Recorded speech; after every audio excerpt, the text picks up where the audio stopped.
But first, a few holy mackerel stories in today's news. Whether or not you want to, you probably remember these photographs of American defense contractors simulating sex, posing semi-nude, wearing coconut brassieres, and drinking vodka out of each other's hindquarters. They were doing this while they were also assigned to be guarding the U.S. Embassy in Afghanistan. These guys work for Armor Group, a subsidiary of the defense contractor Wackenhut. The photos were made public by the nonprofit watchdog group, the Project on Government Oversight.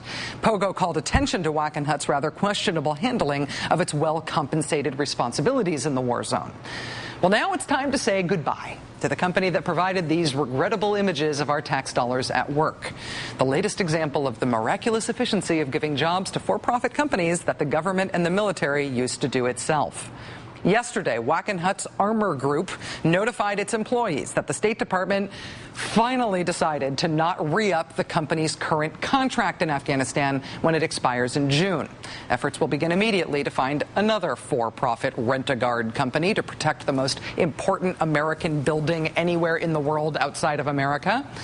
No telling if efforts will also begin anytime soon to have the State Department and the military do jobs like this themselves again, like we used to do before Dick Cheney and Donald Rumsfeld came up with the brilliant strategy of hiving off jobs like guarding our embassies to geniuses like this, for profit.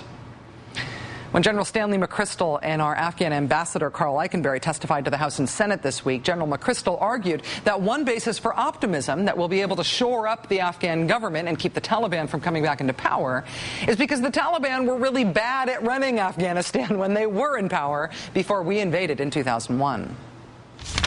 They were not credible in power, and they are not credible as a political entity now. No argument from most of the Afghan people, but it does seem that the Taliban doesn't agree.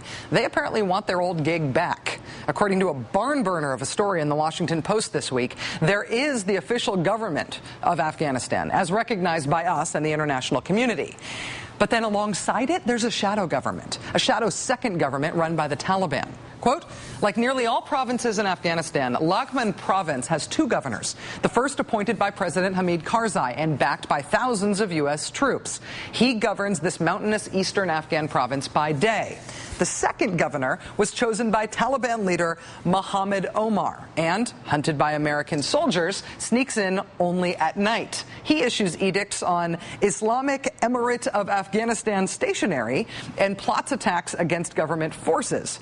The Taliban has established an elaborate shadow government of governors, police chiefs, district administrators, and judges that in many cases already has more bearing on the lives of Afghans than the real government.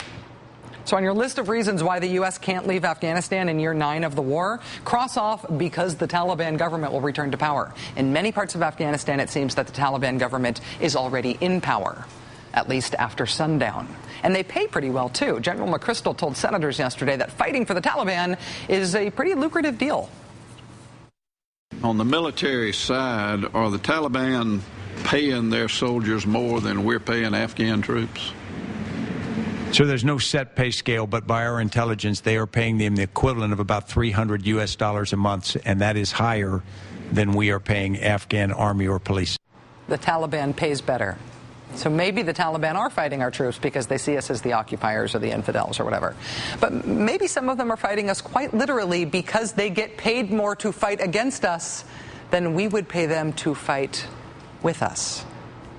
And finally, from the I Can't Believe Human Beings Do This file, the Quicksilver in memory of Eddie Aikau's surfing contest, known everywhere as the Eddie, has only been held 8 times in the last quarter century on Oahu's North Shore. It's only been held 8 times in the last 25 years because the Eddie only happens when conditions are at their most extreme. It's a big wave surfing contest, and it requires really big waves, waves at least 20 feet tall. Well, this year, thanks to El Nino, the waves were enormous. At the contest yesterday, surfing superstar Kelly Slater led for a while, and it looked like he was going to surf away with the title for the second time in his career. But then Greg Long, supposedly the best big wave surfer in the world, look at those pictures, surprised everyone with a 100-point ride, which is a perfect score in surfing. And he scored it on a wave that was 40 feet tall. The 24-year-old won the grand prize of $55,000 and a lifetime of respect and I am not worthy hand gestures from everyone who's ever described something that isn't actually gnarled as gnarly.